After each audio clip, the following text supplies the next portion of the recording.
ninguém do seu lado. Quantos casais se perdem no vazio por estarem separados e deixam-se levar nos desatinos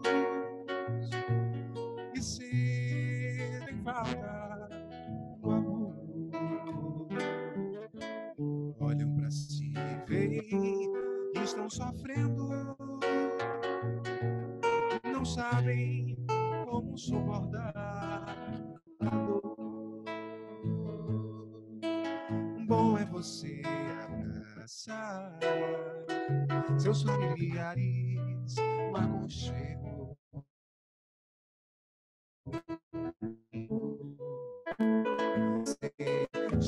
Lá, contente o sorriso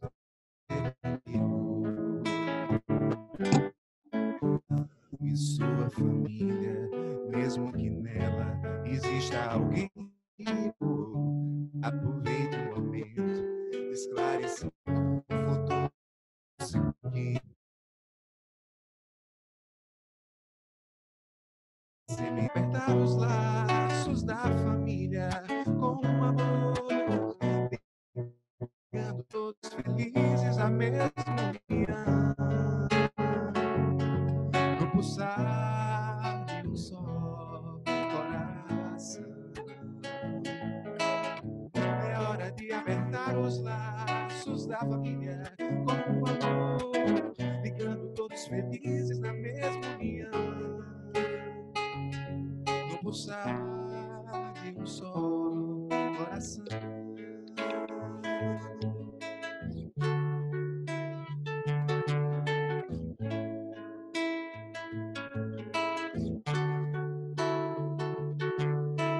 Bom é você abraçar seus familiares no aconchego, amigo. Bom é você chegar no lar contente, do sorriso fazer um abrigo. Ame sua família, mesmo que nela exista alguém que lhe magoou. Aproveite o momento de esclarecimento, no futuro se colhe o que semeou. Quem sabe canta, hein? É hora de apertar os laços da família com um amor, ficando todos felizes na mesma união, no pulsar de um só coração. Tô ouvindo vocês. É hora de apertar os laços da família com um amor, ficando todos felizes na mesma união, no pulsar de um só.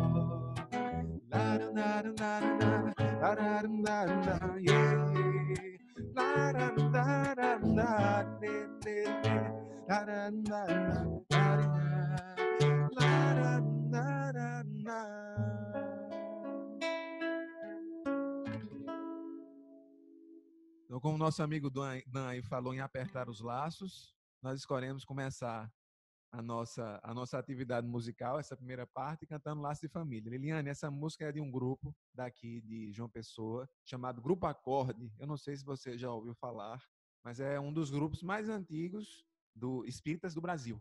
Essa música se chama Laços de Família. Já vou procurar aqui no Spotify, YouTube. No Spotify e no Deezer, nas plataformas, tem o álbum dele dos 25 anos. Então tem vários, assim, como se fossem os maiores, as músicas mais conhecidas dele. É bem legal, você vai gostar. E no YouTube tem muita coisa. Liliane, aproveita e escolhe também no Spotify um grupo chamado Escolhas de Luz. Aí você vai ver tudo na voz de André Gaioso. Escolhas de Luz e o Grupo Acorde. Essa música a gente deve... Agora, uma segunda música que a gente queria tocar, e aí talvez, Liliane, talvez não, você deve conhecer, eu queria fazer uma de Tim Vanessa. Eu escolhi Chamas. Alguém tem alguma outra sugestão ou posso fazer Chamas mesmo? Arthur, Bruno. Tem uma terceira participante aqui, uma terceira pessoa que eu não estou conseguindo identificar quem é. Ame Campina. Isis, a É filha de Ivanildo. Isis. Ah, tudo bom, Isis? Como vai você? Então vamos lá. Posso fazer chamas Pode, mesmo? pode. Chamas é de Tim e Vanessa e é uma música que traz um pouco da história de João Evangelista, que foi o discípulo mais jovem de Jesus, né? O mais jovem que ele escolheu.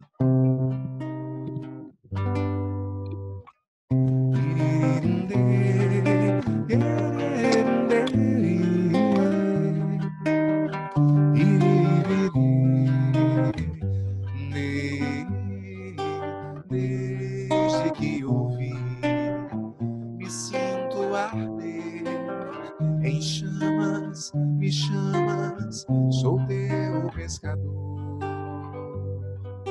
Vi tuas curas, branduras na voz e um sol de ternura rompendo o tabu. Deixei meu pai, meu lar, meu cais e busquei meu lugar junto a ti. O amor demais me fez capaz de curar em teu nome a mim. Filho do trovão, deita tua cabeça sobre mim. Mãe Maria, eis teu filho ao lado da cruz. Sou apenas um João, um trovão apacentado. Testemunharei por ti, seja onde for. Não te queimarás no óleo que ferver por mim, pois tu viverás pra contar o presente e o futuro aos homens. Chamas e chamas, chamas me chamas, chamas e chamas, chamas me chamas, mas nem toda a terra poderá conter todos os livros e se puder escrever das coisas que chamas e chamas, chamas me chamas, chamas e chamas, chamas me chamas.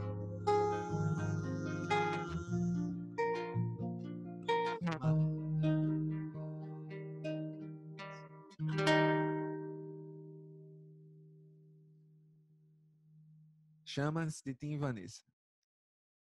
E aí, gente, posso passar para a terceira que eu escolhi aqui? Ou vocês têm alguma sugestão? Querem pedir alguma outra de Tim e Vanessa, do acorde?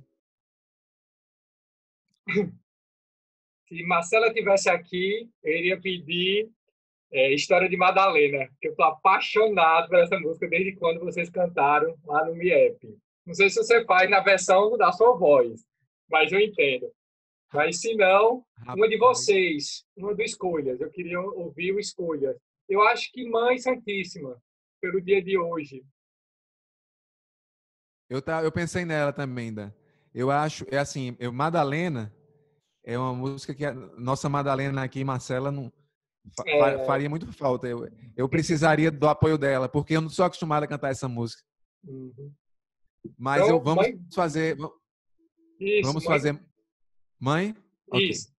Okay. Aí, Liliane, na voz do Escolha de Luz para você.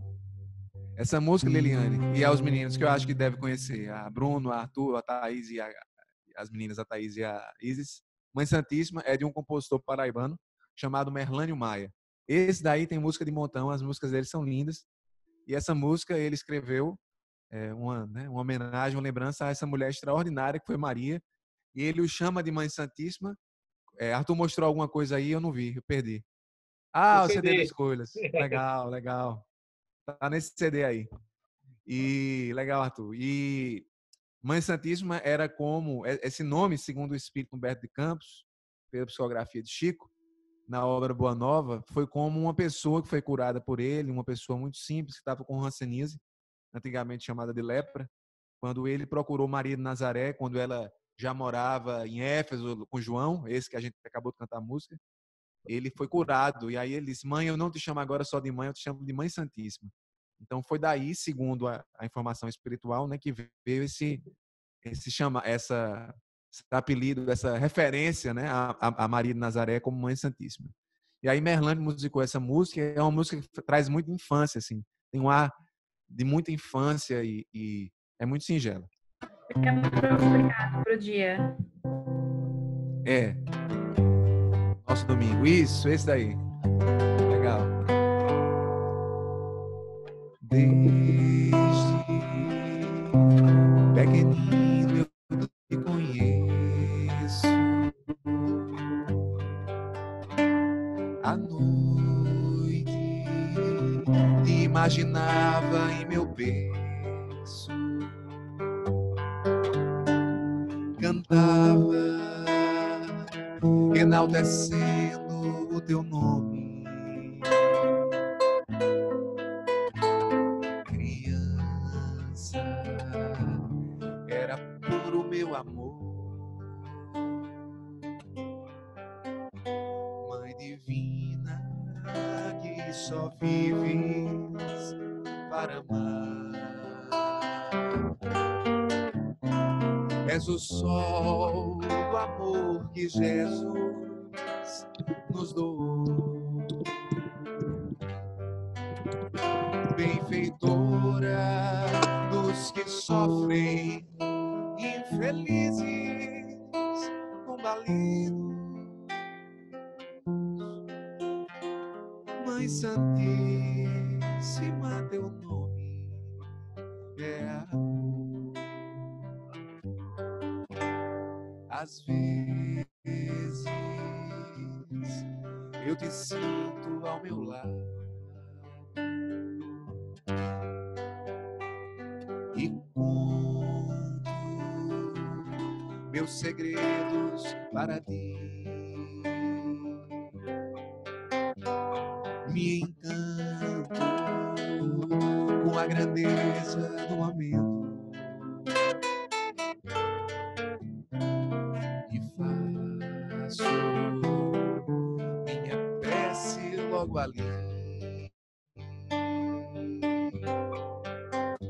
Mãe divina, que só vives para amar.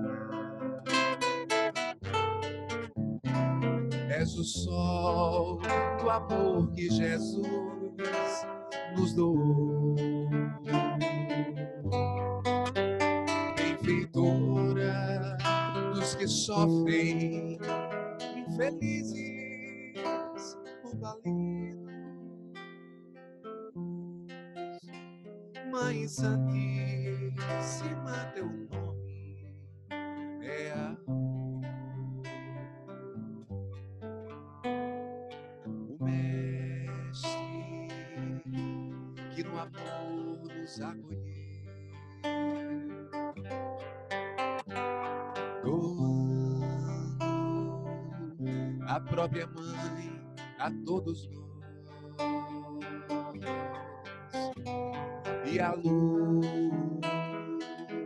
da Santa Mãe nos envolveu. Estrela matinal, ó sol do sol, Mãe divina, que só vives para amar.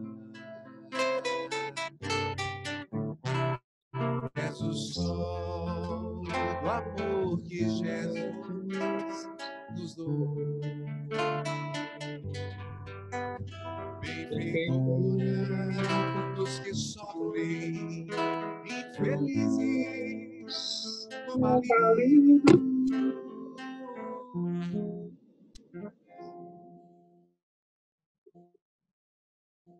Meu nome é amor.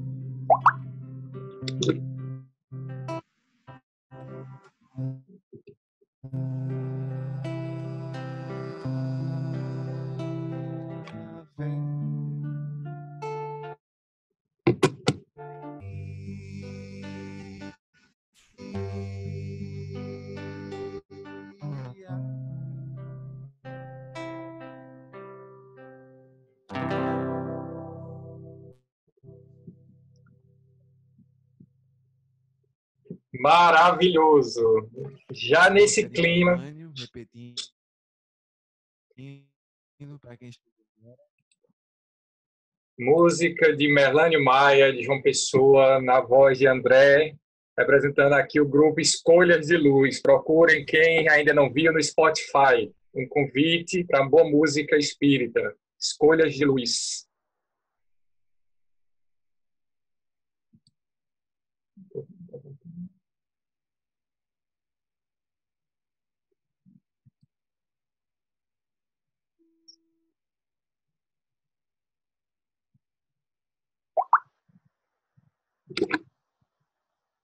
Dani, Oi. e seu áudio tá travando. Acho que ele caiu.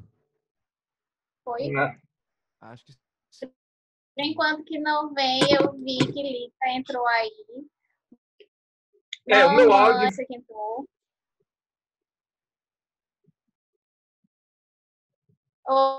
Oi, Cândida. O meu áudio vai cortar um pouquinho. Oi. Oi. Som. Meu áudio vai cortar um pouquinho, é normal que a internet ainda não tá boa, certo? Aí, pela hora...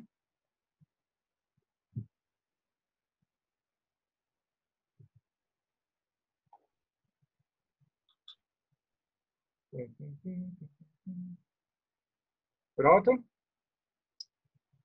E agora, voltei? Pronto. Então, com essa música...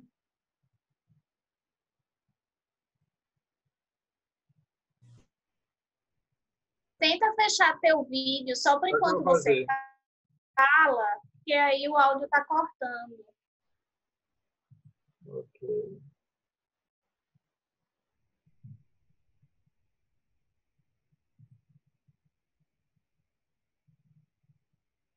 Pronto.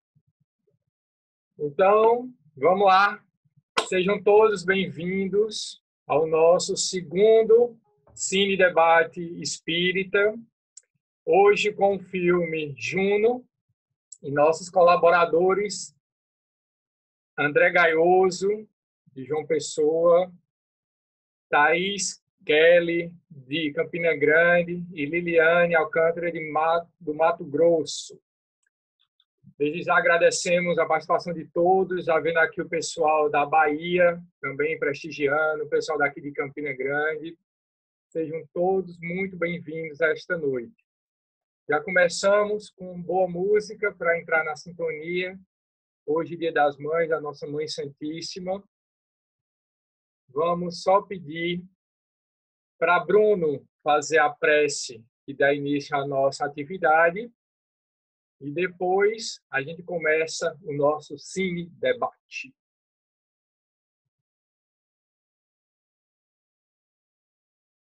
Tá escutando aí? Sim.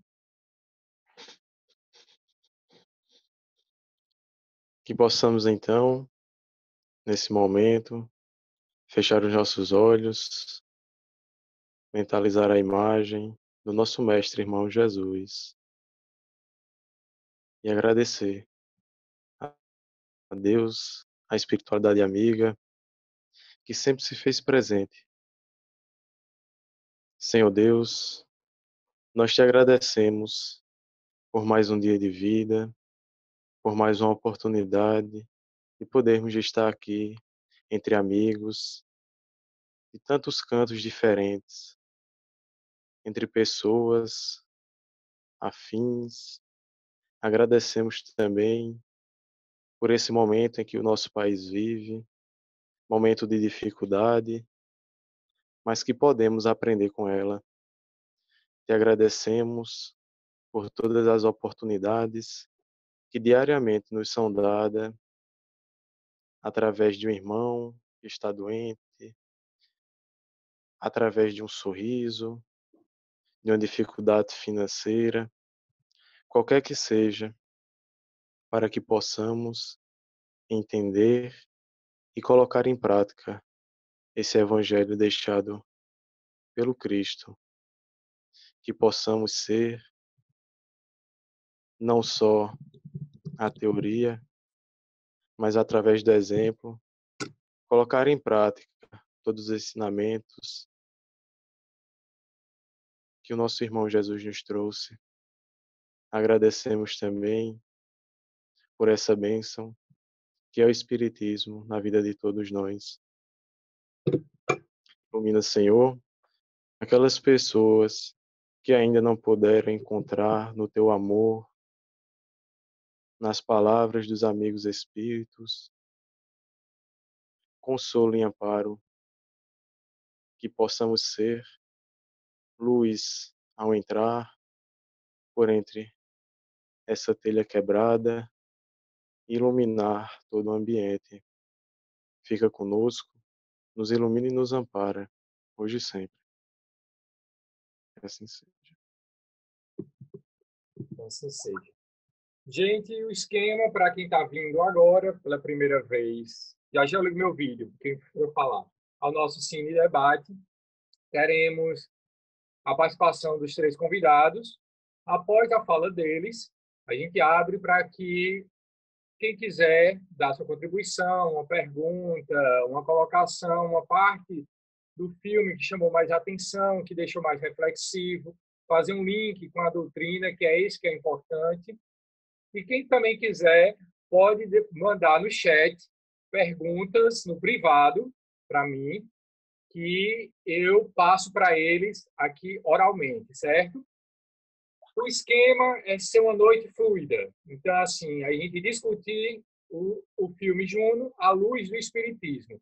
E o importante é que todos participem, deem a sua contribuição. Óbvio, quem se sentir tocado e quiser participar, tá bom? Então, vamos começar a nossa noite com Thaís, certo? Ela tem seus 10 minutos para falar do que ela pontuou à luz do Espiritismo. Boa noite, Thaís. A palavra é sua. Boa noite, Dan. Eu vou dar uma sugestão, certo? Antes de começar a minha palavra. Da gente começar por uma ordem, porque a gente dividiu as nossas colocações com uma lógica de uma deixa que o outro vai puxando e vai puxando e vai puxando. Então, se a gente pudesse inverter essa ordem e você ficasse à vontade para a gente poder fazer do jeito que você quiser no final. Mas no início eu ia dar a sugestão para começar com Liliane. Pode ser? Ok, tudo certo. Só para poder, a gente combinou de não conversar sobre as mesmas coisas, então a gente combinou de fazer uma lógica de ideias. Pode ser? Pode sim. Obrigada. Passo a bola para você, Liliane, então. Os mais velhos primeiro. Nada disso. Bom, gente, boa noite, que aí já deve ser noite, né? Que eu tô 1 hora atrás de vocês, então são 5h27 aqui. Bom, primeiro eu quero agradecer pela oportunidade, porque vocês sabem que toda vez que a gente tem que falar sobre um assunto, o primeiro que aprende, né, somos nós, né? Então, muito grata aí pela oportunidade de estar aqui com vocês hoje. Então, a gente fez, né, como a Thaís falou, uma ordem mais ou menos dos assuntos. Nós assistimos o filme e apontamos alguns pontos, de modo geral, e depois dividimos esses pontos para que cada um de nós pudesse falar. Então, o primeiro ponto é sobre a questão da maturidade, né, do nível de maturidade e responsabilidade do ser humano à medida que ele cresce e nessa faixa etária aí que a Juno, né, que é a nossa personagem principal, está. Ela tem 16 anos, então é uma faixa etária onde tem um completo desalinho, né, entre o corpo, entre o nível de maturidade da pessoa, né, a condição financeira, existe aí a ação dos hormônios, né, que tentam enlouquecer a gente nessa faixa etária. E aí eu dei alguns exemplos no filme, né, eu ressaltei aqui alguns exemplos no filme. A ação dos hormônios, por exemplo, né, quando ela fala que quando ela vê os meninos correndo e ela vê eles, né, o pênis balançando no short, ela só pensa neles pelados. Ela fala isso, né? O nível, né, de maturidade dela, a gente vê no quarto dela, ela ainda está na transição, né? Então, ela tem boneca, ela tem aquele telefone de hambúrguer dela, né? Que, aliás, eu achei legal, não funciona direito, mas eu achei legal, mas enfim. A condição financeira, né? Nos Estados Unidos, eu acho que os jovens tiram a habilitação com 16 anos, né? Então, assim, ela já dirige, mas ela ainda não tem condição, né? Ela não se sustenta ainda. Né? Então, ela não tem ela mora com o pai e a boadrasta dela, né? Não chega a ser má, aquela madrasta dela, não é uma boadrasta. Então, ela tá aí nessa fase aí, né? De confusão, né? E aí, mesmo nessa idade, né? Mesmo tão jovem, a gente precisa começar com o autoconhecimento, mesmo sendo tão jovem, desde cedo, né? Sócrates aí, que filósofo memorável aí, né? O pai da filosofia, nos recomenda, conheça a ti mesmo, até para a gente poder tentar começar a entender todas essas mudanças e o que vem para frente, né? O que a gente percebe na adolescência, de modo geral, é que existe assim uma ilusão, né? Eu vou fazer 18 anos e tudo vai mudar, e nada muda, nada, né? E aí, quando a gente se envolve, né, nessa faixa de vida conturbada, né, sexualmente, né, e mesmo com as dificuldades que os hormônios, né, nos impõem, ainda, segundo Emmanuel, a gente tem nesse envolvimento as influências espirituais, né? Então, a gente precisa ter responsabilidade em todos os nossos envolvimentos, inclusive os sexuais, porque existem aí as influências da espiritualidade, né? E quem são essas influências? São companheiros, né, de outras aventuras, né, outras vidas, enfim, até espíritos interessados em formar uma família, né, enfim. E aí no filme o segundo ponto, né, essa fase da adolescência, o segundo ponto é a ausência de conversa sobre educação sexual. Na verdade, é meio que a ausência de conversa de quase tudo ali, né? Primeiro que existe uma postura meio que passiva do pai dela, eu não sei se é porque são pai e filha, né? Então, assim, ele não vai até ela para conversar nada, ela que vem até ele. Existe ali uma supervalorização da reação dos pais. Até eu brinco com meu filho aqui, às vezes ele não me conta alguma coisa, eu falo, mas meu filho, por que você não me falou? Eu achei que você ia brigar comigo. Não, porque eu brigo sempre, né? Eu quebro tudo, eu bato. Não, você não faz isso, então, né? Então, no filme também a gente vê que ela fica desesperada, eu tô ferrada. A amiga dela também fala, eu tô ferrada, né? E parece que vai ter aquele escândalo, né? O pai e a madrasta vão quebrar tudo. Mas aí é super tranquilo, né? Claro, guardadas as devidas proporções da gravidade do assunto, né? Existe o abandono da mãe, né? E aí, no Livro dos Espíritos, a gente, no capítulo que fala sobre a pluralidade das existências, na questão 208, eu preciso anotar essas coisas, gente, porque eu não decoro, que fala sobre a influência dos pais, né? Kardec pergunta, né, se os pais têm influência, né, sobre os filhos, e aí os espíritos respondem: os espíritos devem concorrer para o progresso uns dos outros. Os espíritos dos pais têm por missão desenvolver o dos seus filhos pela educação, né?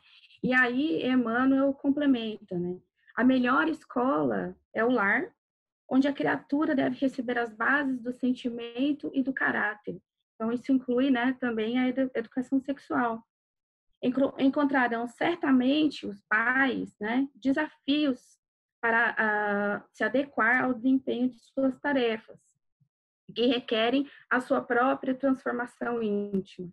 Então, assim, no primeiro momento, às vezes a gente pensa assim, minha mãe tem a missão de me criar, então, problema dela, ela que se vire, né? Mas qual é a missão categórica ali dos filhos, né? Inclusive, numa palestra do Rossando Clige, ele ressalta isso, que dos 10 mandamentos, tem os mandamentos que são opcionais, para eu não fazer, né? Mas o 5º mandamento eu tenho que fazer, que é honrar meu pai e minha mãe, né? Então, sim, a gente pode facilitar aí a missão dos pais, que eu, como mãe, posso dizer é difícil, e como os próprios espíritos, né? E Emmanuel diz que os pais, eles têm o desafio de se melhorarem para serem bons pais, né? Então, não é fácil.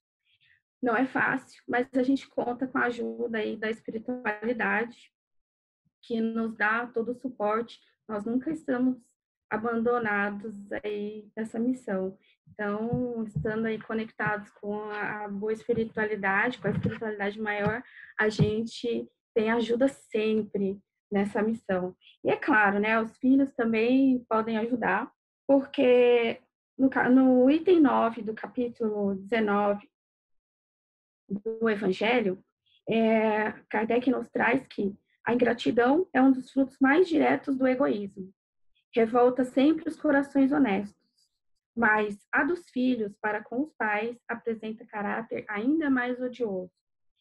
Então, né, a gente precisa lá cumprir o 5º mandamento e ajudar aí os pais nessa missão difícil que é de criar os filhos, essa missão de educar esses espíritos que estão sob nossa tutela.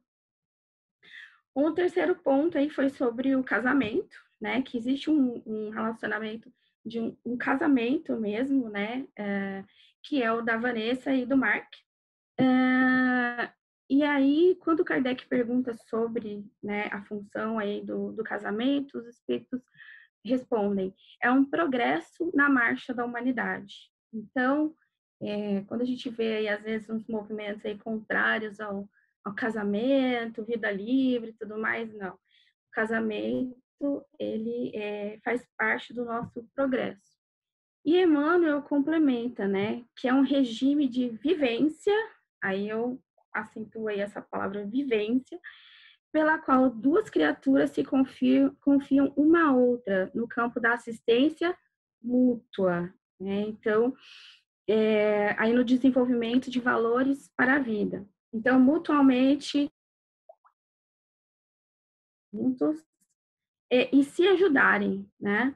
Aí ali no relacionamento ali da Vanessa e do Mark, a gente percebe, né? Claro, ninguém é perfeito, né? Nenhum de nós é. Então a gente percebe ali essas paixões aqui que aqui só eu tenho, nenhum de vocês, tenho certeza, ninguém é egoísta, ninguém é orgulhoso. Então a gente percebe isso que acaba atrapalhando o casamento deles, né? É fácil? Não, também ninguém disse que seria, né? Pode, como dizem hoje em dia, dar ruim? Sim, porque nós temos o livre-arbítrio, né? E, além disso, nós nos juntamos em família, no casamento, né? Também por conta de débitos que a gente tem, porque, afinal de contas, a gente está ainda no planeta de provas e expiações, né? Então, meu Deus do céu, já falta 2 minutos. Estou acabando aí, ó. o penúltimo tópico, que é a responsabilidade da mulher, né? A gente vê muito ali a responsabilidade só da mulher, inclusive a própria Juno tem esse comportamento. Então, eu queria chamar a atenção para nós, mulheres, né? E também para os homens, uma vez que, segundo, né, a questão 201 do Livro dos Espíritos, homens e mulheres, espíritos não têm sexo, então a gente pode ver homem como a gente pode ver mulher. Então, tem várias situações ali em que a gente percebe o machismo velado. Então, todos nós, homens e mulheres, temos que combater, né, o machismo, porque hoje eu sou mulher, talvez até seja esse um dos meus trabalhos aqui, combater o machismo, mas amanhã eu posso ser homem e vice-versa, né? A rotulação ali, né, um dos exemplos que eu coloquei ali foi a rotulação, né, que o pai diz que quando ela vai falar alguma coisa, ele fala assim, você quer estar namorando? Eu acho que não, na sua condição não pode, porque, eu acho que é como se dizem, galinha, né, quem namora, assim, ainda mais na sua situação e tal. Então, tem muito essa rotulação, a rotulação do menino também, né, que ninguém dá nada por ele, enfim. E por último, aí a responsabilidade afetiva, né? Não, eu não acho que exista exatamente a irresponsabilidade afetiva dos dois personagens principais, né? O menino e a menina, a Juno, e esqueci o nome dele, Blicker, um com o outro, né? Não é exatamente esse o caso, mas existe aí a responsabilidade afetiva que a gente tem com uma outra pessoa que a gente resolve se envolver sexualmente, né? Eu separei aqui, não sei se vai dar tempo para eu ler, mas toda vez que determinada pessoa convide outra à comunhão sexual ou aceita de alguém um apelo neste sentido, em bases de afinidade e confiança, estabelece-se entre ambas um circuito de forças, energias espirituais em regime de reciprocidade.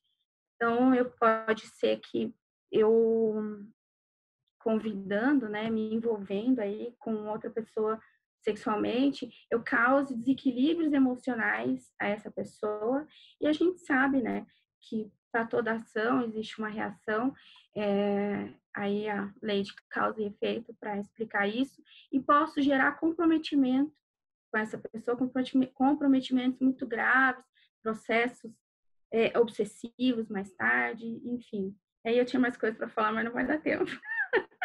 Sim, valeu! Corri, hein? Obrigado. André.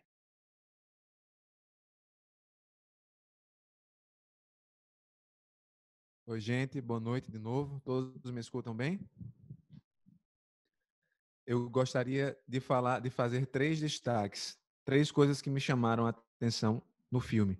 Eu não conheci agora, com os meninos falaram, né, e propuseram esse encontro hoje, e gostei muito do filme, achei muito interessante a abordagem dele sobre vários pontos. É um filme muito sensível, sobre diversos pontos que são importantes na vida de todos nós, notadamente dos jovens, já que os personagens principais são jovens ali, saíram há pouco tempo da adolescência.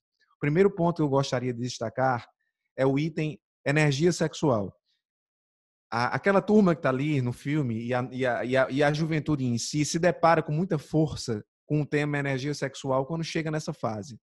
E eu gostaria de invocar a questão 60 do Livro dos Espíritos, que é a nossa obra mais importante, que Kardec pergunta, logo na primeira parte, né, da obra, logo no comecinho dela, se a força que une os elementos da matéria é a mesma força independentemente dos corpos, dos mais simples, dos corpos mais elementares, até os mais complexos. A força que liga esses elementos é a mesma? E os espíritos respondem sim, é uma das menores respostas do Livro dos Espíritos. É a mesma lei da atração que une todos os seres. Emmanuel, espírito, na obra Vida e Sexo, pela psicografia de Chico, mensagem intitulada Energia Sexual. A propósito, quero ressaltar que essa, para mim, é a principal obra que nós temos no nosso movimento sobre o tema sexualidade. Ela é uma obra muito curta, muito pequena, mas a profundidade dela é inversamente proporcional ao seu tamanho. Ela é belíssima, é uma obra linda. Você para mergulhar em cada palavra que Emmanuel fala. Emmanuel tem um poder de síntese muito grande. E na obra na mensagem Energia Sexual, Emmanuel vai trabalhar a ideia de que a energia sexual é muito mais do que aquilo que nós utilizamos na prática sexual, no ato sexual. A energia sexual é entendida como uma energia criadora do espírito. É algo que é ligado à sua criatividade. Então, ele dá alguns exemplos na obra. Ele diz, por exemplo, que espíritos que são dedicados à cultura, à arte, por exemplo, quando eles estão trabalhando com o seu instrumento, com o barro, moldando a argila para formar um objeto, com o pintor pintando o seu quadro, o saxofonista tocando seu saxofone, ele está se valendo da energia sexual. Eu sempre gosto de usar o exemplo de Messi, que é o meu artista favorito na área esportiva. Messi, quando melhor do mundo, 5 vezes, né? Acho que todo mundo sabe disso. E quando ele faz o seu movimento de fazer gols, e quem gosta disso, como eu, que acompanha, vê que os seus movimentos são muito semelhantes, ele está se valendo de sua energia sexual. O que não significa, a propósito sobre Messi, que ele recusou utilizar essa energia sexual na área sexual, do ato sexual propriamente dito. Ele é casado com uma mulher, ele tem filhos, e, enfim, é uma forma que ele tem de utilizar a sua energia. Portanto, o jovem, quando se vale de sua energia para estudar para o Enem, ou para assistir uma aula, quando ele gasta o seu neurônio para isso, como a gente diz popularmente, ele está se valendo da sua energia sexual. A energia sexual é algo muito mais amplo. Blicker, no filme, quando ele está correndo, porque ali gostava de correr, o homem estava correndo quase o filme inteiro, na pista de atletismo, né? Esse era apaixonado por atletismo. Ele estava usando a energia sexual dele, né? Como ele usou na relação sexual que gerou a gravidez, ele estava usando ali. Então, isso é bem legal de se compreender, porque muitas vezes não, como Lili abordou isso, a explosão hormonal acontece na adolescência. E aí a juventude, e todo jovem é solicitado a trabalhar essa energia que pulsa muito firme. Então, temos sempre a possibilidade de utilizá-la, ou como dizem os espíritos em algumas obras, canalizá-la para determinadas atividades, dando equilíbrio a essa energia poderosa e tão criadora, tão criativa que é a energia sexual. Então, essa é uma visão que a doutrina espírita traz, é trazida por outras áreas do conhecimento também, mas a doutrina traz de uma forma muito, muito bonita, muito explícita, é um elemento, uma ferramenta muito importante na área da juventude, na época da juventude, para a gente aprender a lidar com ela. Um segundo tópico que eu quero destacar é o tópico julgamento. E aí eu queria convidar vocês para ir para uma cena do filme. Essa cena me chamou muito a atenção, foi uma das top 5 que me chamou a atenção. Juno já estava grávida, a barriga dela já despontava, e ela vai no colégio resolver alguma coisa na diretoria. Quando ela entra na diretoria, ela é atendida por uma senhora, e essa senhora vai anotar alguma coisa no papel. Não sei se era uma ficha. Ela ia fazer um pedido, era algo burocrático. Parecia ser algo burocrático. A câmera demora 5 segundos, cerca de 5 segundos, no olhar que essa mulher lança para Juno. Algum de vocês lembra que olhar foi esse? Se pudesse descrever em uma palavra, seria qual? Podem abrir os microfones se quiserem. Censura. Censura. Quem dá mais? Reprovação. Reprovação. Crítico. Então, acho que todos vocês pegaram a ideia. Eu acho que o diretor foi muito sensível nessa hora. Porque o olhar diz muito, né? Diz aí o clássico Brocardo, né? O clássico dito que ele é um espelho da alma, porque realmente é difícil mentir com o olhar. Essa cena me chamou a atenção porque na área da sexualidade, o julgamento é algo que é muito forte. Sem falar especificamente da gravidez, porque a gravidez, gente, é um fenômeno, no que diz respeito à humanidade, é incomparável. A gente não tem como comparar a gestação com nada, porque ele é um fato único. Ele é um fato único. E naquele momento em que se mais precisa de apoio, imaginem uma jovem, o apoio que é preciso é ainda maior. Se lança um olhar daquele. Mas, ultrapassando um pouco esse olhar de julgamento lançado para Juno e colocando ele nas nossas vidas, nós podemos perceber que nesse assunto, quando uma criatura se equivoca, o olhar que a gente lança talvez seja muito parecido com o olhar que aquela senhora da diretoria lançou sobre Juno. Vou dar um exemplo para vocês. Já conversei em outra oportunidade, eu acho que eu até falei isso no MIEP, quando estivemos aí no Carnaval. Quando uma pessoa... Eu tinha uma não era amiga, não.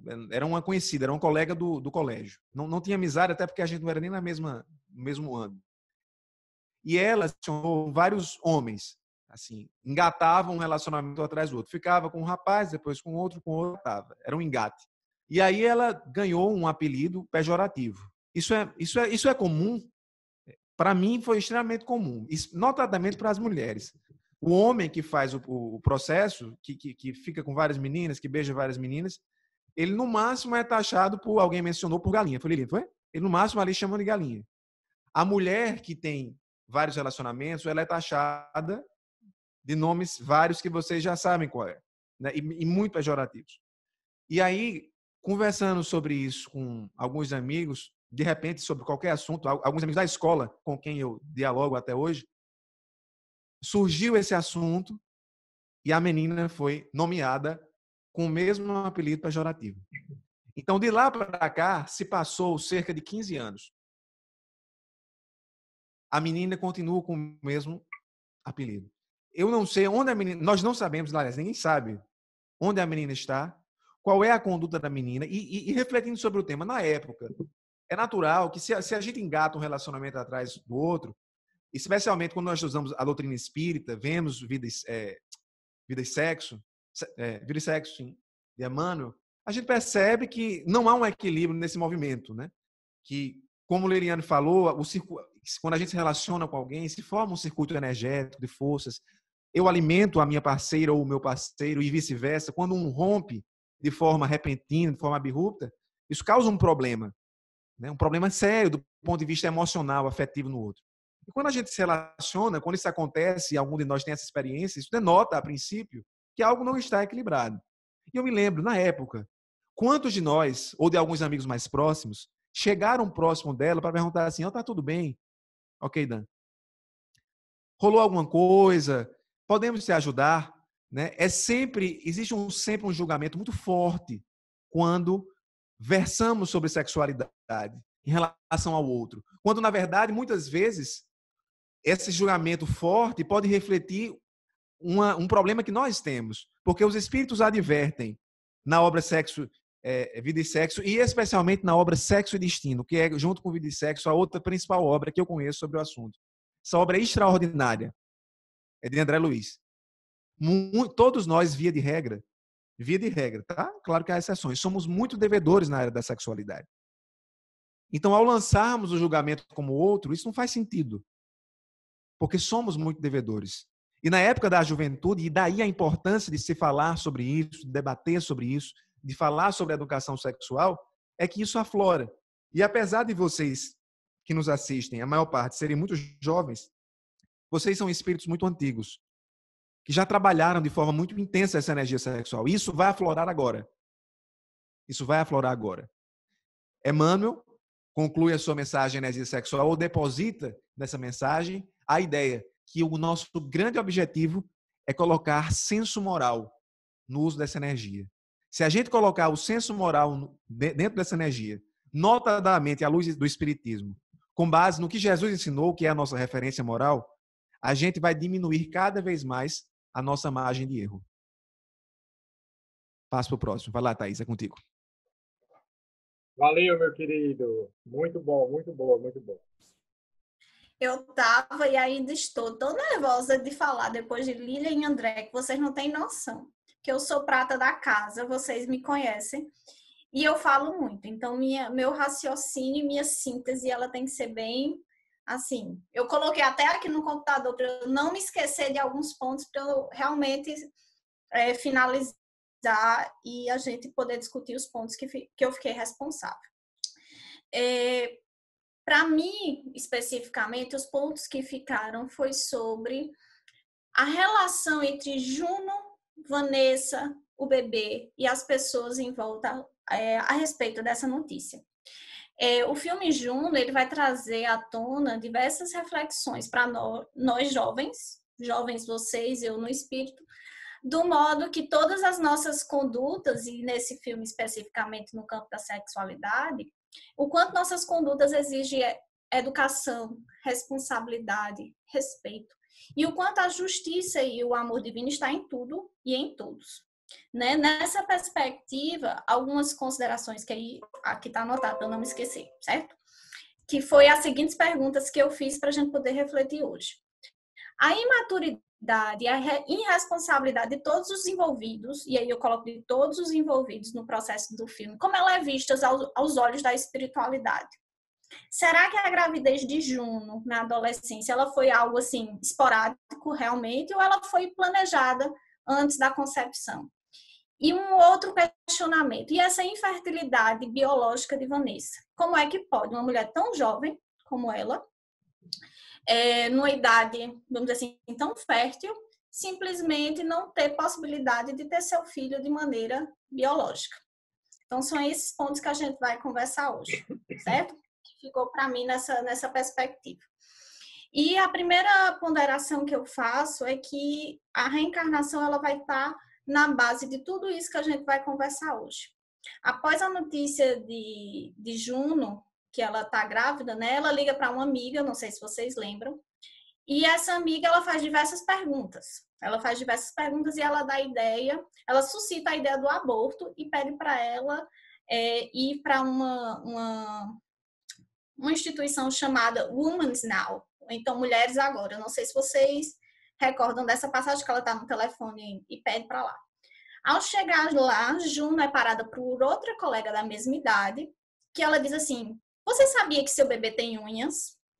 Eu não sei se vocês também recordam essa parte, que ela está com uma faixinha lá, e ela vai falando, e no final Juno começa a conversar, e ela diz assim, mas você sabia que seu bebê tem unhas? E Juno entra naquela instituição, depois dessa segunda olhada de reprovação, que a pessoa não está nem aí, e essa frase, ela começa a perceber as unhas de todo mundo que está ao redor. Não sei se vocês também lembram dessa cena, que ela começa a dar aquela frase de efeito, ela gera um incômodo em Juno muito grande.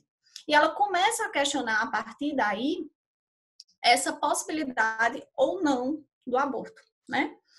E o Evangelho segundo o Espiritismo, ele vai dizer que o corpo procede do corpo, mas o espírito não procede do espírito. Nos reafirmando que a existência daquele ser que está lá na barriga de Juno, ele não foi concebido por Deus apenas naquele momento. Ele já pré-existia. Mas foi preciso a relação entre Juno e Blicker. Acho que é Blicker. Eu coloquei aqui Baker, mas eu acho que é Blicker o nome dele, né? Blicker, para que esse enlace entre os dois possibilitasse um reencontro e uma nova possibilidade para aquele ser em si voltar e continuar esse progresso espiritual que todos nós aqui nascemos e estamos em busca. Blicker. Alguém falou Blicker mesmo. Então, a primeira reflexão é que aquele bebê que está lá com Juno, ele existia em espírito antes mesmo do momento da concepção. Mas, a partir da concepção, e aí a pergunta 344 do Livro dos Espíritos, ela vai nos dizer que é naquele momento que o espírito passa a habitar o corpo da mãe e que seus laços vão se estreitando. Né? Então, o espírito que está ali, ele não está circunscrito apenas no momento da concepção, já que ele é espírito pré-existente, criado por Deus, mas é naquele momento que Deus dá a possibilidade de retorno à vida terrena para continuar o seu progresso. Então, nessa perspectiva, a reencarnação ela vai possibilitar e ela vai ser a base para sustentar tudo aquilo que a gente vai conversar hoje. A doutrina vai nos revelar que boa parte dos espíritos nascidos aqui na Terra, ele participou do seu planejamento reencarnatório. E isso vai estar também no livro Vida e Sexo, quando ele vai falar lá sobre até marquei aqui, sobre filhos e compromissos afetivos. Ele vai falar que a maioria dos espíritos, eles participam desse planejamento reencarnatório. Então, ele ajuda a definir os fatos que vão ser mais significativos nessa existência. A Juno e o Blick, eles iniciaram sua vida sexual muito cedo, muito mais do que o programado, e pelo que a gente percebe no filme, eles não utilizaram os métodos contraceptivos para evitar uma gravidez, tanto é que ela ficou grávida, né? Então, para a perspectiva terrena, a gravidez de Juno não foi planejada. Isso a gente percebe no aspecto material. Mas ampliando a nossa visão e a nossa percepção, dimensão espiritual, a situação provavelmente é bem diferente. Então, todos nós, a gente sabe que a gente possui compromissos espirituais, individuais, coletivos, e nada acontece sem que as coisas se encaminhem para o propósito do bem, para o propósito do amor, para o propósito do progresso. Quando uma mulher engravida, e aí a gente fala sobre, tá na questão sobre lei de reprodução, lá no Livro dos Espíritos, que sobre qualquer circunstância é a lei de Deus que se cumpre. Então, esse reencontro que se processa, uma esperança de tempos melhores que vem, e ninguém passa, nenhum ser vem sem que seja tirado proveito de qualquer situação. E nesse retorno da vida material, e nenhum retorno nessa vida corporal, ele é feito sem planejamento reencarnatório e sem a anuência de Deus. Obviamente que alguns processos eles vão ser antecipados em decorrência das nossas próprias ações e causa e efeito, que foi provavelmente, aí eu não tenho como dizer, porque eu não estou no plano espiritual, mas a gente faz como os conhecimentos que a gente tem, provavelmente foi o caso da Juno e da Blicker, né? Nesse livro aqui, Juventude Interrompida, ele vai dar um exemplo justamente disso, que uma gravidez, ele estava no plano reencarnatório, mas só daqui a alguns anos. Porém, pela iniciação sexual daquele adolescente que deu muito mais cedo, o plano reencarnatório teve que fazer uma antecipação. Então, é um exemplo que nós poderíamos usar e poderíamos aplicar a essa questão de Juno e Blicker. E nesse processo reencarnatório, eu me lembrei, quando eu estava assistindo o filme, de como deve ter sido esse planejamento da gravidez de Juno. Eita, Daniel, meu Deus!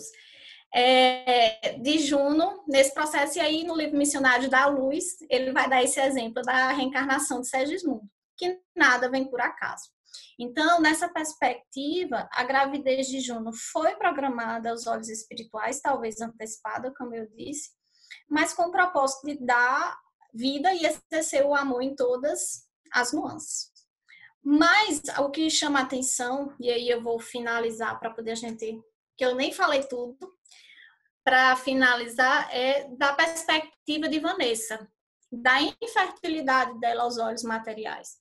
E no livro Consolador, Pergunta 40, Emmanuel vai nos dizer que o aspecto biológico é apenas uma das nuances da lei de reprodução, que todos nós somos férteis aos olhos do Pai, dotado de criatividade e de processos criativos. E todos nós, e aí eu já puxo novamente para o que eu estava falando sobre Juno, somos responsáveis quando uma vida vem à Terra. Isso aí eu falo da amiga quando julga da noção de aborto, falo do pai, falo do Blicker, falo da responsabilidade.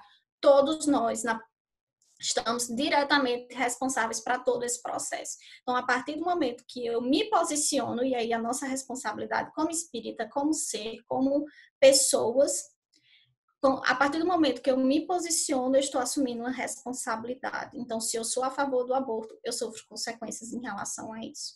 Se eu sou a favor da vida, eu vou assumir consequências em relação a isso, em qualquer nuance que eu esteja.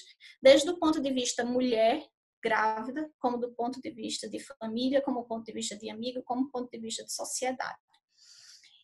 E a última coisa, e aí eu já vou terminar, só para finalizar, é que é bem interessante ver essa perspectiva de Vanessa, porque ela é extremamente fecunda, como Emmanuel vai nos dizer, em amor, e ela ama aquela criança de tal maneira que a gente realmente percebe que ele é um reencontro de espíritos familiares e que se amam. Tanto é que quando ela, no finalzinho, que ela pega o bebê, ela diz, como é que vocês estão me vendo? E ela diz, como a mãe que acabou de dar a luz. Porque você percebe nos olhos dele que ao olhar aquela criança ali foi um reencontro de almas. Então, minha percepção, apesar de que eu iria falar mais, mas eu não vou, é dessa percepção de planejamento reencarnatório, de responsabilidade diante a vida e de valorização dela. Afinal, nós estamos aqui, recebemos o dom da vida, mas quantos seres espirituais estão pedindo, implorando também por esse dom? E a gente tem que colaborar para o progresso da humanidade. E valorizar a vida é uma delas. Tá bom, Daniel? Desculpa, eu teria mais para falar, mas não vou falar mais. Espero... A gente ainda tem um tempinho aqui, vai conversar entre a gente e a gente pode ser que você já bota aí o seu assunto. Chega agora, quando tu falou 2 minutos, eu chego e me deu um calor, porque eu fiquei correndo. Eu estava correndo a maratona do Blicker.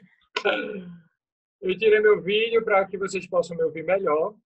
Fica aberto aí para quem quiser falar, certo? Quem quiser dar o que chamou a atenção no filme, o que se sensibilizou, o que fez esses links também que os meninos fizeram com relação ao espiritismo. Ou alguma pergunta no privado a gente faz. E se quiser dizer, foi meu amigo mandou perguntar, eu digo aqui, meu amigo mandou perguntar.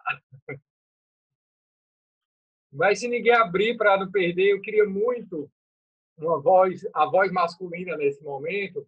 A gente percebe claramente, por isso vai para André, essa minha, não é pergunta, seria para ele fazer uma colocação, a participação masculina no abortamento, no processo de gravidez. A gente vê muito na nossa sociedade uma cobrança muito grande para a mulher, e ainda existe, como se só ela fosse responsável pelo processo de concepção. Ah, você não se cuidou, ah, você isso, você aquilo.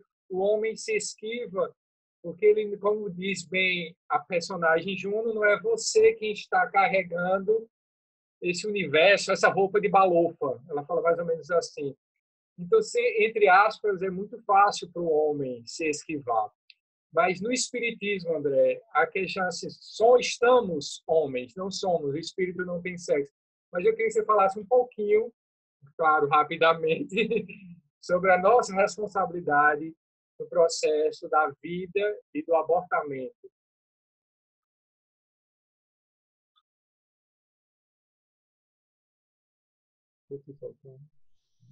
Eda, nós homens que estamos homens encarnados, normalmente temos mais dificuldades em assimilar a importância do compromisso afetivo, da responsabilidade afetiva. Uma das experiências mais marcantes que eu tive nessa existência foi ter visitado uma instituição no sul do país chamado Lar Preservação da Vida. Algum de vocês já escutou falar nessa instituição?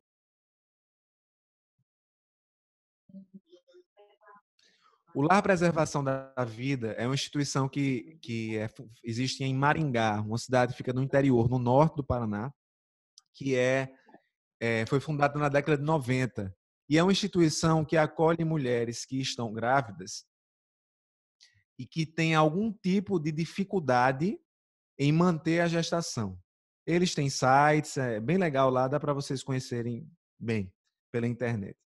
E eu fui lá a fim de pesquisar o tema, e quando eu estava para ir, a pessoa, Dona Helena, assim, de forma muito gentil, por telefone, me disse que me receberia. É uma instituição espírita, vale ressaltar, né? E minha mulher me disse assim, quando eu fui, que na época era minha namorada: vá com calma, porque eu acho que você deve ser o único homem que vai estar lá. Tenha muito cuidado com aquilo que você for falar. Coloque-se sempre numa postura muito amorosa. E assim eu tentei ser. A instituição é linda, ela é muito grande, assim, da estrutura física é muito grande. Os detalhes da construção, ela me contou como foi, é muito rico. Mas a primeira coisa que mais me chamou a atenção, ou uma das coisas que mais me chamou a atenção, foi o alerta que minha mulher me disse. Lá, você parecia... tinha várias mulheres grávidas, 11 que estavam alojadas, trabalhadoras, só mulheres.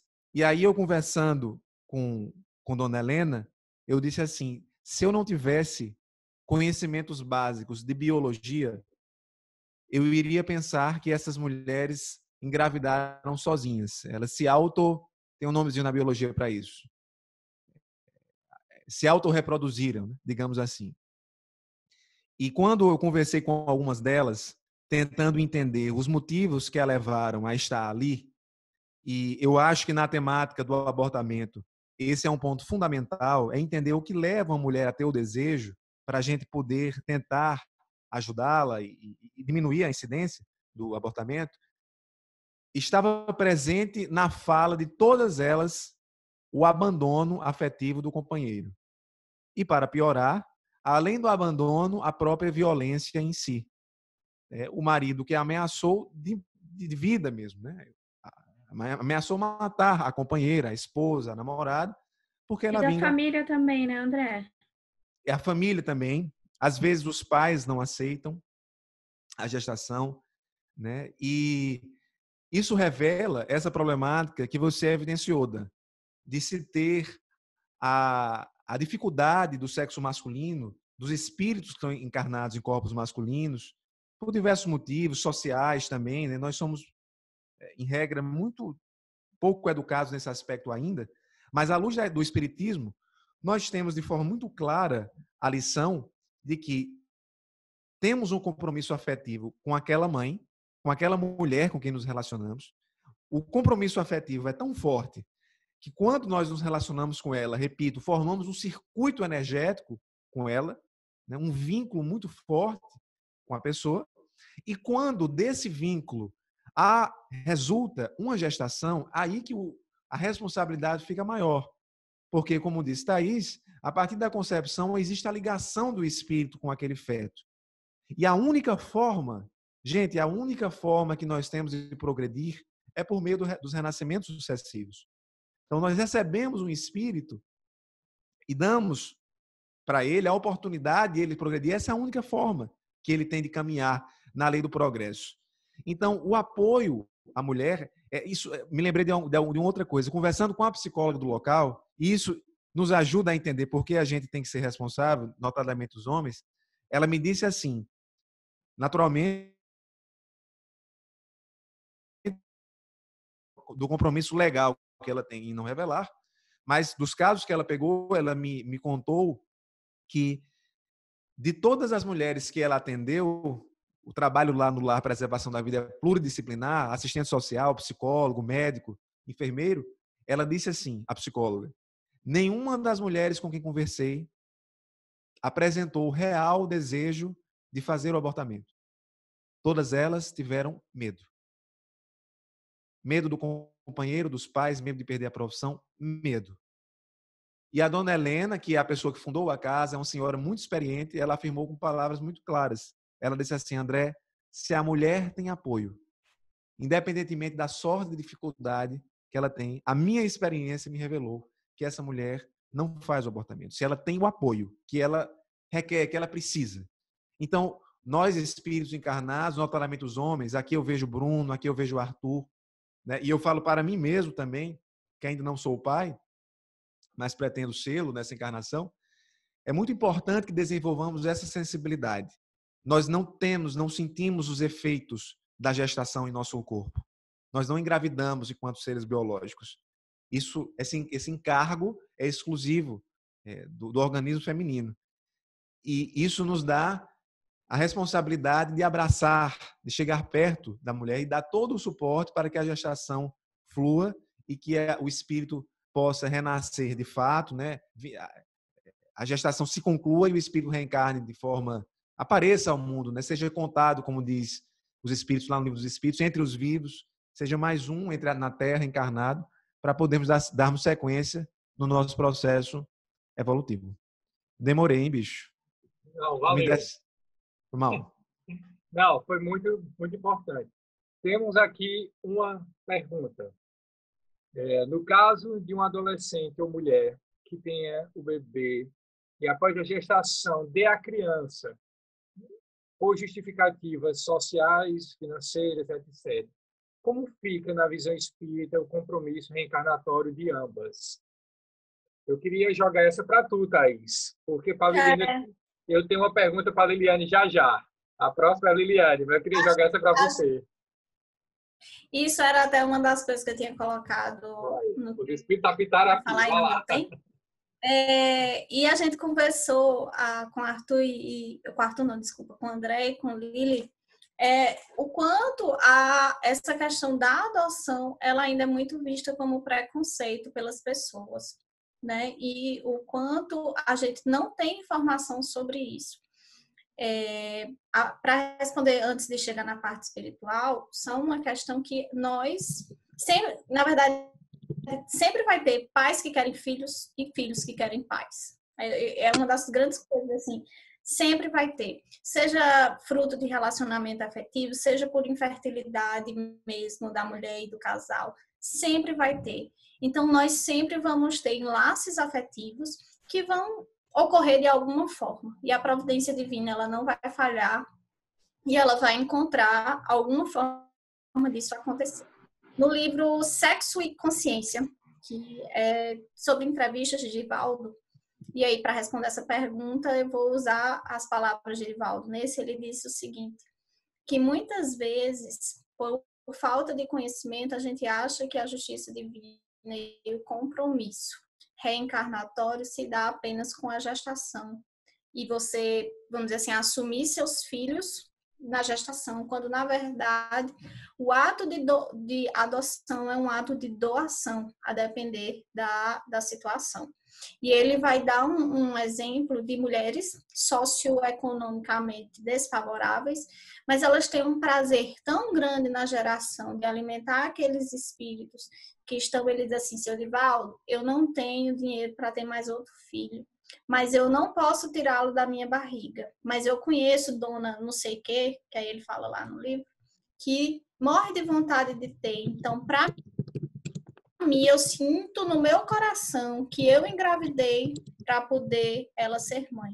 Então, eu pelas próprias literaturas espíritas, o compromisso reencarnatório, ele não se dá apenas com a gestação é um meio.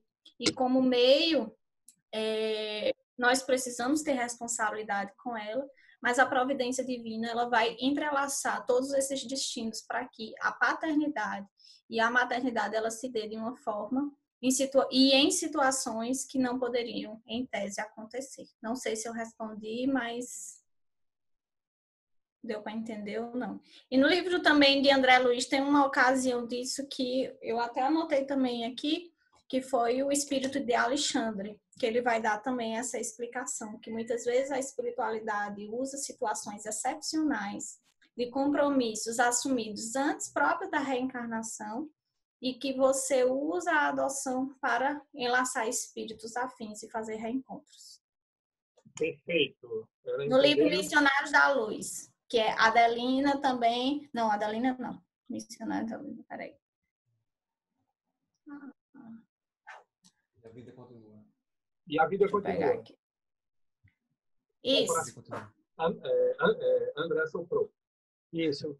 É a espiritualidade. Obrigada. Eu estava procurando aqui, que eu tinha anotado. Eu não sei de cabeça essas coisas, mas ajuda dos universitários. Nada acontece por acaso, a gente sabe. Diz, Lili. Antes de você me fazer a pergunta aí, eu só queria complementar a pergunta que você fez pro André, que ele me chamou a atenção que ele falou da psicóloga, né? E quando a gente tem, né, um conhecimento, a espiritualidade encaminha essas mães para a gente, né? Quando elas estão nessa dúvida, nesse desespero, enfim, a espiritualidade encaminha para a gente, né? Para a gente poder ampará-las. E na minha vida, várias mulheres já vieram até mim nesse momento de desespero, porque sabiam, né, que eu encontrar um apoio, né, foram encaminhadas, né? E a situação assim mais marcante, né, foi justamente com uma prima minha. Aliás, o bebê, né, era minha prima. Fruto de um relacionamento extraconjugal do meu tio. A moça veio até minha casa conversar comigo e com a minha mãe. E aí ela falou que uma amiga dela, né, estava passando por essa situação. Eu era, né, mais assim ingênua, mas a minha mãe pegou, né? E aí a gente começou a conversar com ela e tal, né, sobre a questão do aborto, até que ela desistiu e a gente descobriu, né, que ela a grávida, e hoje a minha prima está com 22 anos e se chama Vitória, né? Então, várias amigas também já passaram e realmente, como a André, a psicóloga, falou, a situação, o primeiro momento é de desespero, é de medo, é de pensar em tudo que elas possivelmente vão passar, do abandono. Quem propôs, inclusive, nesse caso, foi meu tio, foi ele que propôs o aborto. Então, assim, tudo que ela vai passar, é a família que vai abandonar, é o emprego que vai perder, é o abandono do companheiro, e assim, é aquele desespero, né? Até ela ir buscando as informações e conseguir tomar uma decisão. Então, é muito importante. É o que a gente está falando desde o primeiro comentário sobre o filme. O quanto a rede de apoio é a base essencial para qualquer construção. Se Juno, independente dela ter doado ou não o bebê para Vanessa, mas ela teve uma rede de apoio muito falha. Foi o Blieger que não se assumiu da sua responsabilidade, pai da mãe dele que fingiu demência, desculpa a palavra, né? Fingiu que não sabia, né? Em um primeiro momento a gente vê aquela madrasta que ela tem um choque, mas ela é extremamente defensora da Juno quando a outra pessoa vai recriminar, então a gente já vê que dá uma fortalecida, né, nesse processo. Da diretora do julgamento, como a escola também deveria usar esse papel. Então, são um conjunto de pessoas que naquele momento poderiam ter sido essenciais e ou falharam ou, na verdade, foi encaminhando. Mas o que eu ia dizer a André, que foi um dos questionamentos da juventude, quando a gente conversando, e a conclusão que aí é uma percepção minha, antes do aborto material, o aborto feminino, né, da expulsão do feto, há sempre um aborto social antes, quando a mulher não encontra o apoio necessário para que construa e dê o alicerce para ela continuar com a gravidez, né? Então, sempre vai ter um aborto social e nós, enquanto não estamos grávidas, nós participamos desse processo. E aí eu me lembro, só para ilustrar, graças a Deus, dessa eu não pago. Eu tenho muito conhecimento pela área que eu trabalho, né, de lugares aqui em Campinas. Mãe, a senhora não está escutando isso não, viu? Mãe está aí no coisa. Tem uma farmácia aqui em Campina Grande que vende produtos nesse estilo, né? E eu conhecia porque uma conhecida minha tinha realizado. E ela falou isso aí, eu conheci ela depois, ela foi falando tal. Aí um amigo meu ficou sabendo dessa menina, e aí eu não estou dando o exemplo porque foi comigo não, foi um amigo meu. Um amigo meu ficou sabendo e disse, Thaís, tu sabe qual foi a farmácia que fulaninha comprou tal. Aí na hora eu já estava mais no movimento espírita tal, eu disse, rapaz, eu fiquei sabendo que aquela farmácia fechou, eu acho que não existe mais não. Então, assim, eu não sei não, acho que tu procura outra pessoa, porque comigo não vai sair muita coisa, não. E depois eu fiquei pensando, graças a Deus, Senhor, que eu não indiquei, não fui responsável diretamente por um processo de alguém. Porque, querendo ou não, nós estamos nesse processo, né? Isso. Deixa eu tirar o meu... Isis Fernandes não vai falar, mas tu pode escrever. Bruninho, fala. Cândida participa. Cândida já participou, foi ela que perguntou agora. Né? Mas participa mais, porque ela fala bastante. Liliane, como eu tinha dito, eu estava pensando aqui, você tem a experiência da maternidade entre os 3 convidados, ainda não estão nessa fase ainda, quero ser tio dos filhos de André e de Thaís logo. Eu queria que você falasse rapidinho o desafio de ser mãe, como foi, e principalmente como é que você, na verdade, como é, aquele desafio de quando você engravidou. Meu Deus, essa vida agora eu tenho responsabilidade grande. E o que você pensa sobre educação sexual para o seu filho? Que eu acho que é um filho, você falou aí, se não me engano, ele é um menino. Como é que você pensa, à luz do espiritismo, de mãe, toda essa temática, como levar essa educação para uma criança? O que é que passa nessa cabeça maternal? Olha, quando eu descobri que eu seria mãe, na verdade, assim, eu não queria, aliás, eu queria investir em outros projetos antes da maternidade. Mas não é bem assim que as coisas funcionam, né? Então, a minha mãe me escreveu uma carta, porque faz tempo que meu filho já tem 12 anos.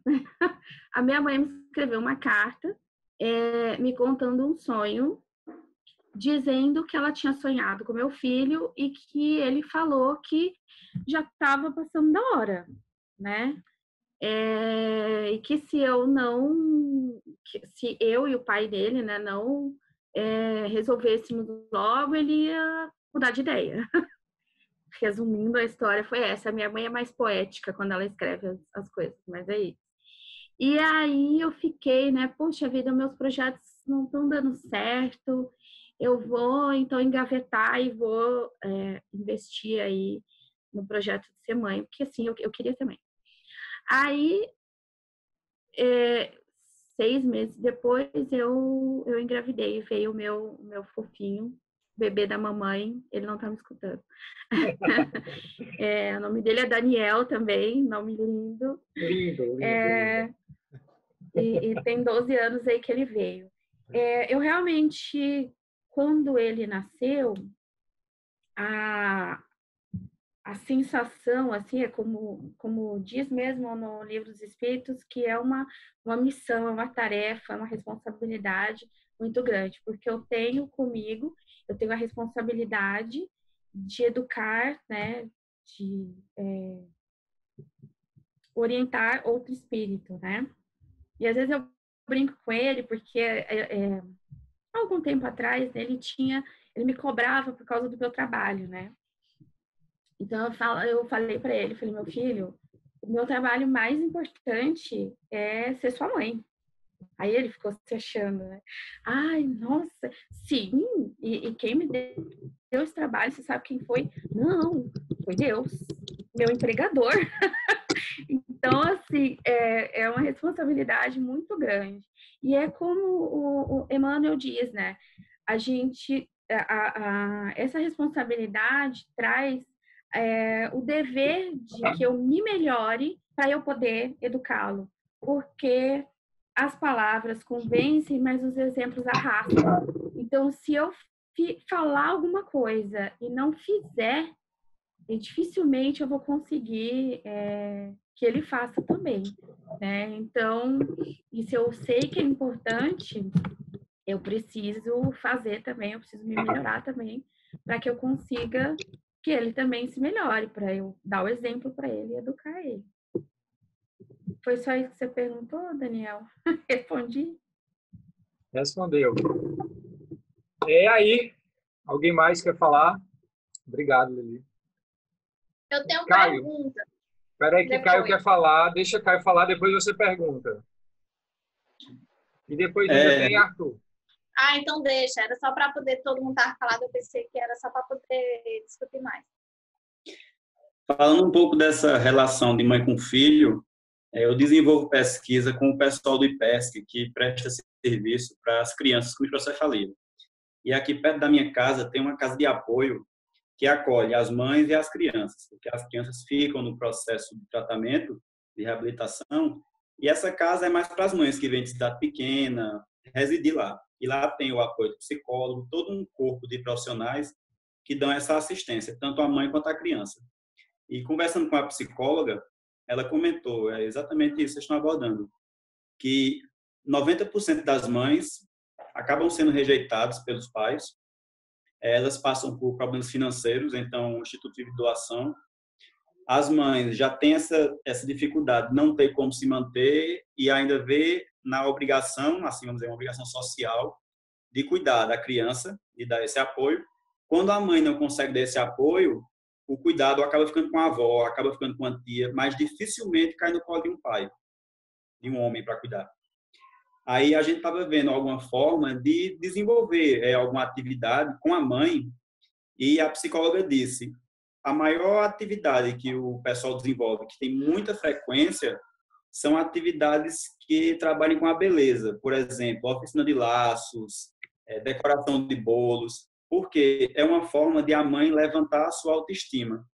Então, quando ela trabalha criando alguma coisa, fazendo algum artesanato, alguma coisa que seja belo, isso acaba amaciando o ego da mãe. Elas são extremamente carentes, cerca de 80% das mães estão em depressão, porque elas têm um filho que ela tem aquela esperança que ele vai se recuperar, mas a gente sabe que ele não vai se recuperar. Aí acontece o instituto ele dá todo um tratamento, a criança ela consegue evoluir e de uma hora para outra a criança tem um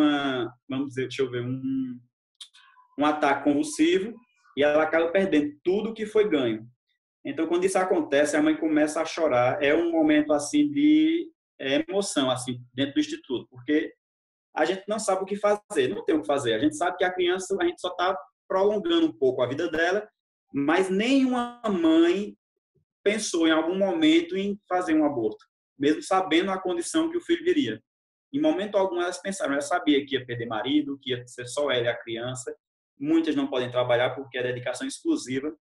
Então, é muito complicado. Depois que eu conheci, passei a frequentar lá, dificilmente eu consigo escutar algum argumento assim para tentar compreender um aborto justificável. Porque é muito, muito desgastante o que elas passam. Arthur,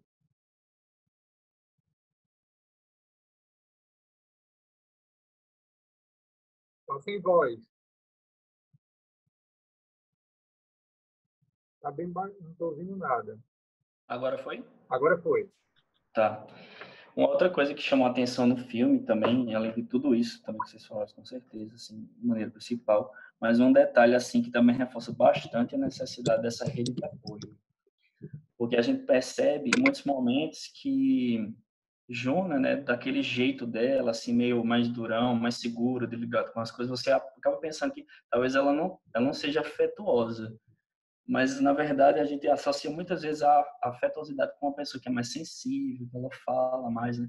E até quando ela chega na casa dele, um dia à noite, lá para conversar, ela quer saber, eu acho que ela chega lá meio que querendo saber qual vai ser daí para frente, né?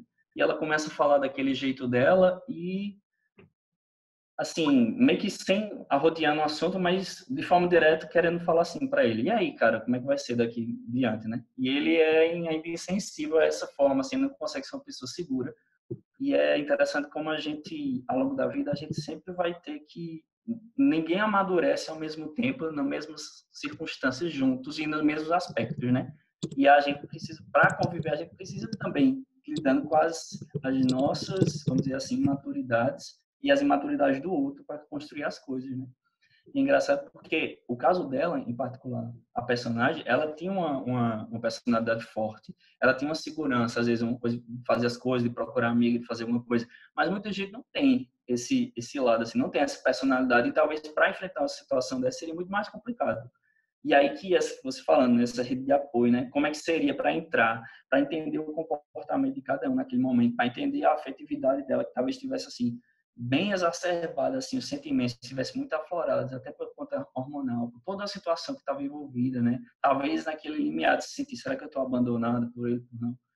E apesar de tudo isso, ela ainda meio que consegue, eu acho que de certa forma, até perdoar a imaturidade dele no final, a ponto de tomar atitudes que ele não tomou, né? De dizer assim, de se declarar, de ir atrás dele, de procurar, e aí, como é que vai ser? Eu gosto muito, e não deixar com que, vamos dizer assim, esse abandono que talvez ela tenha sofrido, talvez fizesse ela se afastar de alguma coisa que ela gostasse muito, de alguém, né? E a outra coisa que chamou a atenção foi quando o André estava falando dele correndo, né?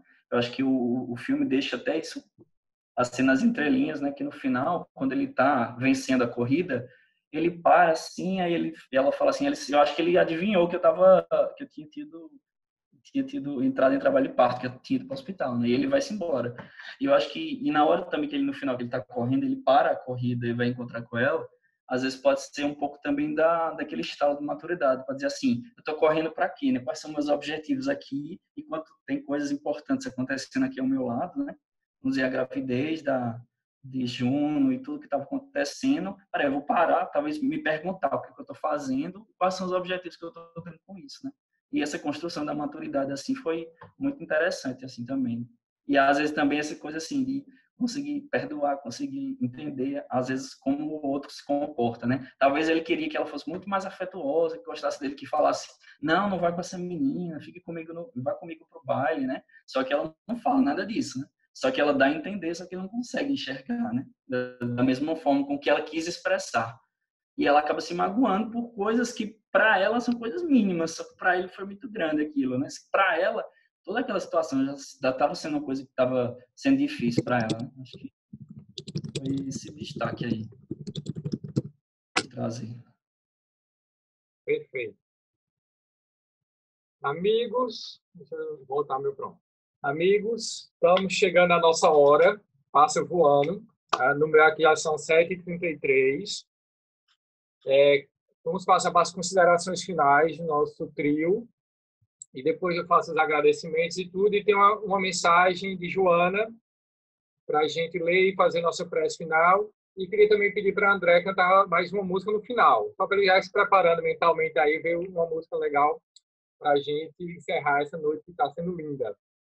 Então, eu queria passar para vocês, não sei se para as considerações, como é que ficaria, eu vou usar a mesma ordem, então, do nosso início, começando com Liliane, para que ela faça as suas considerações finais, para a gente ir encerrando a noite de hoje. Eu queria encerrar com a recomendação, né? Amai-vos e instruí-vos, né? No caso aí das personagens que passaram por essa situação, nós, se estivéssemos lá naquele contexto, né? No nosso papel como espíritas, como trabalhadores das casas, né? Que nós, como eu falei, a espiritualidade acaba encaminhando as pessoas para a gente. E será que a gente está fazendo aí o nosso papel de acolhimento, né, do amor, e nos instruindo, a gente está aqui fazendo isso agora, né? Além de muito amor envolvido aqui, também tem a instrução. Então, que a gente siga aí a recomendação de nos amar e nos instruir sempre. E obrigada. Nós agradecemos demais a sua participação desde já. André? Amigas e amigos, muito obrigado pela oportunidade. Quero agradecer a AME, na pessoa de Daniel, pelo convite, pela oportunidade de estar falando de um tema tão legal em um domingo. Quero dizer que, em relação à questão do abortamento, algo que eu acho importante é que, se nós conhecemos alguém que fez, se essa experiência já esteve muito próximo da gente, é preciso acolher não somente a mulher quando está grávida, mas a mulher que, por acaso, fez o procedimento do aborto, né?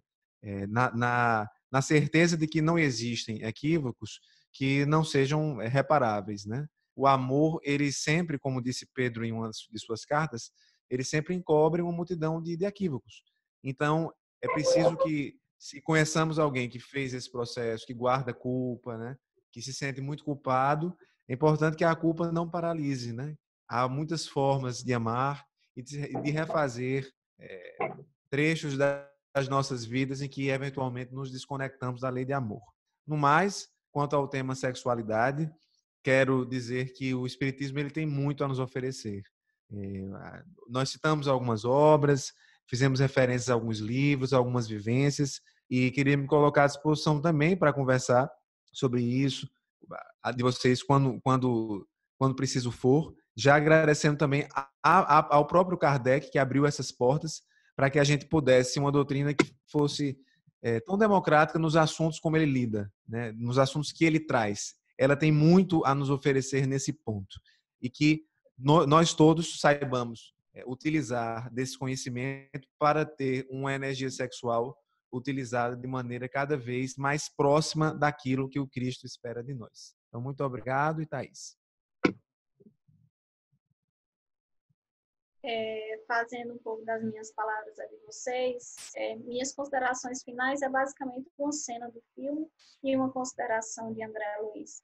A cena do filme é logo quando realmente finaliza e Juno ela diz o seguinte, que ela começou errado. As conexões foram invertidas.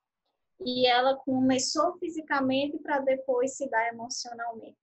E o filme, ele, resumidamente, ele dá uma reflexão muito grande a respeito de recomeços. E como a gente pode sempre recomeçar diante de um equívoco. E aí, André colocou uma coisa essencial a respeito do acolhimento também para aquelas pessoas que incidiram em erro para que não volte a errar. Falar de sexualidade é falar de conexões afetivas, de conexões energéticas, de conexões com tudo aquilo de bom que você tem a doar. E nessa, para a gente finalizar realmente, eu disse que ia fazer uma citação do livro Missionários da Luz, que eu só vou ler aqui rapidinho. Caiu o mouse. Missionários da Luz, André vai falar...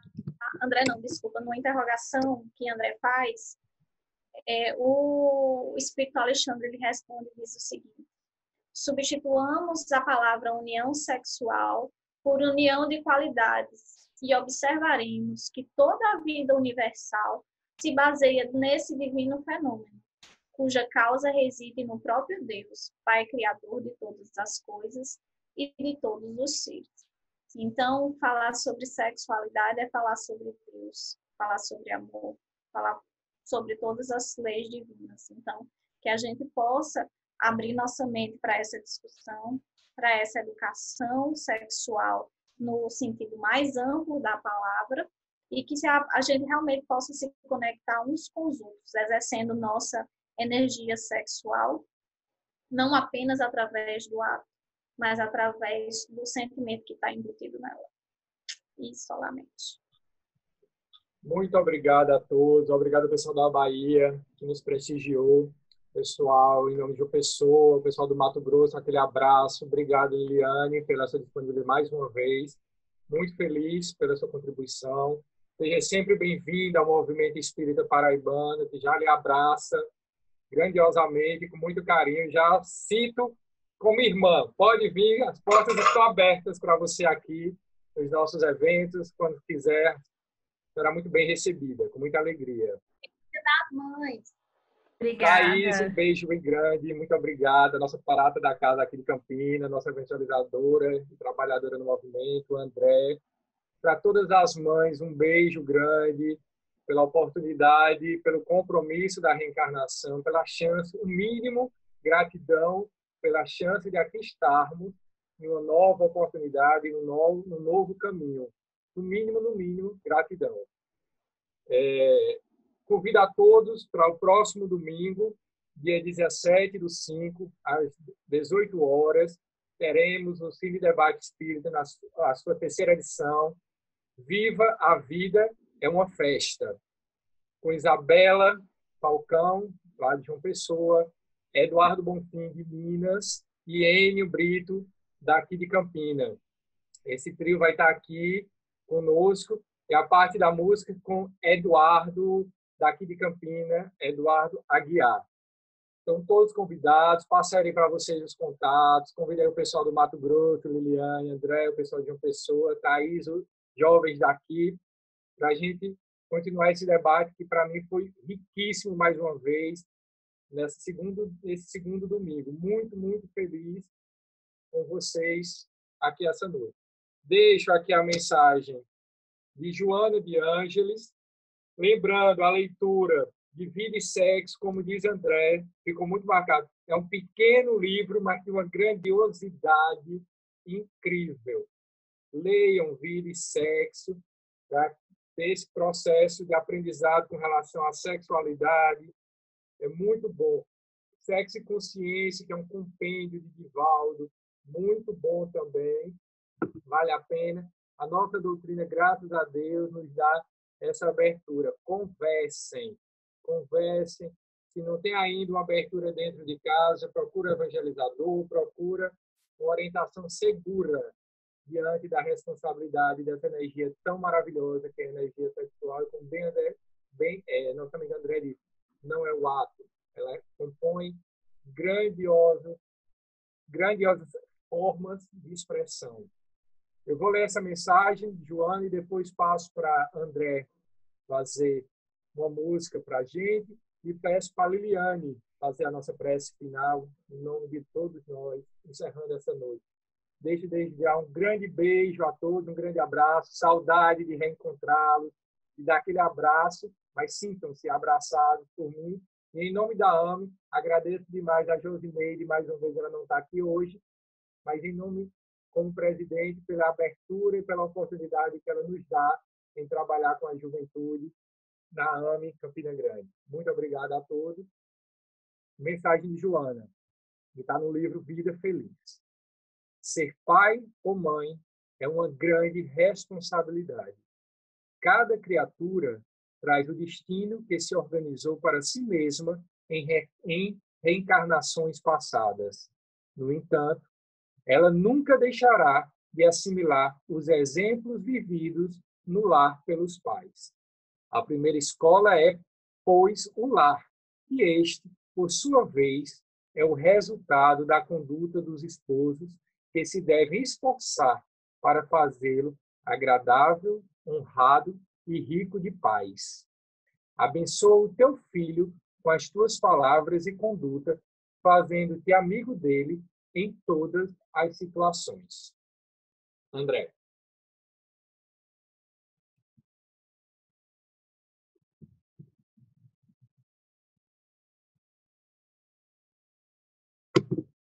O acorde, Salmo 23.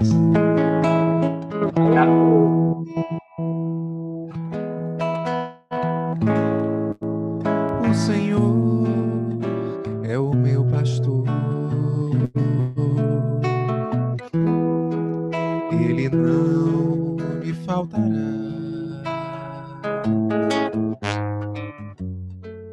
Descansa-me em verdes pastos, guia-me mansamente às águas tranquilas. Faz minha alma retornar. Guia-me pelas veredas da justiça por amor do seu nome, por amor do seu nome.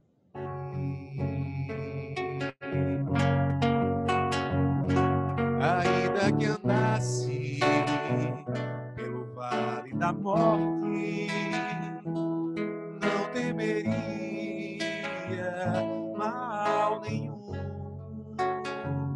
porque tu estás comigo. O teu bastão e o teu cajado me confortam.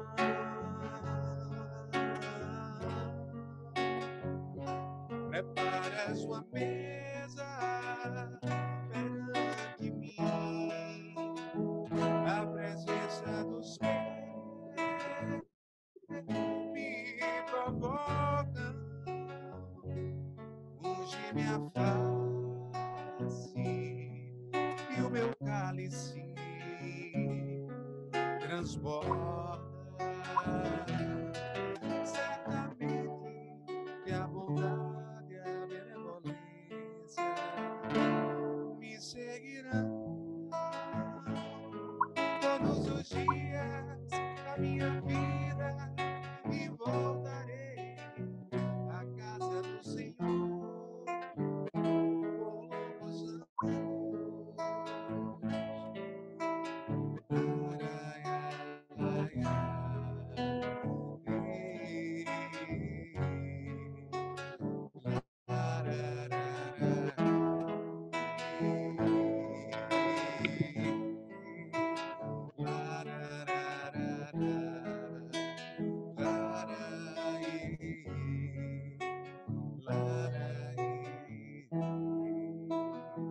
Quem sabe canta, pode abrir o microfone. Certamente que a bondade e a benevolência me seguirão todos os dias da minha vida e voltarei à casa do Senhor anos.